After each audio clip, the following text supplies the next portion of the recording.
যোৱাকালি বিহাৰ বিধানসভা নিৰ্বাচনৰ ফলাফলবোৰ ঠিক কেনেকুৱা ধৰণৰ আছিলে। বিজেপি 89টা পাইছে, মানে তেওঁলোকৰ আগতকৈ 15টা ছিট প্লাছ হৈছে। আৰু JDU 85টা পাইছে, তেওঁলোকৰ আগতকৈ 42টা ছিট প্লাছ হৈছে।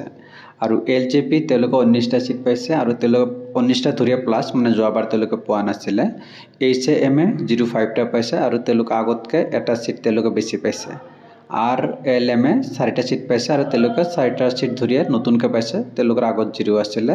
যদি আমি টোটেল চাব যাওঁ, ইয়াতে বিজেপি এলায়েন্সে পাইছে 202টা ছিট আৰু তেওঁলোকে যদি আগত চাব যাওঁ, মানে 2020ত যিটো বিহাৰ নিৰ্বাচন হৈছিলে 125টা তেওঁলোকে ছিট পাইছিলে। আনহাতে যদি আমি কংগ্ৰেছৰ মহাগঠবন্ধন চাব যাওঁ, RJDয়ে 25খন লাভ কৰিছে, মানে তেওঁলোকৰ আগৰ 50খন ছিট তেওঁলোকে হেৰুৱাই পেলাইছে।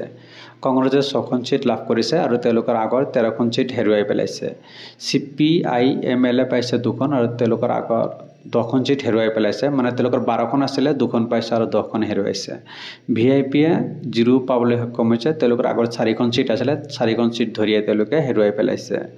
CPI তেওঁলোকৰ 2টা ছিট আছিলে, তেওঁলোকৰ 2টা ছিট হেৰুৱাই পেলাইছে, এবাৰ তেওঁলোকে 0 পাইছে। CPIM আৰু তেওঁলোকৰো এটা ছিট আছিলে, তো এটা ছিটটো তেওঁলোকে হেৰুৱাই পেলাইছে, মানে এবাৰ তেওঁলোকে 2025ত 0 পাইছে। IIP তেওঁলোকৰ আগত 0 আছিলে, তেওঁলোকে এটা ছিট এবাৰ নতুনকৈ পাবলৈ সক্ষম হৈছে। যদি আমি টোটেল চাব যাওঁ, 34খন ছিট লাভ কৰিছে তেওঁলোকে 2025ত মহাগঠবন্ধনে, আৰু এইটো 2020ত আছিলে আপোনাৰ 110খন, মানে তেওঁলোকৰ বহুত ছিট তেওঁলোকে এইবাৰ নিৰ্বাচনত হেৰুৱাইছে।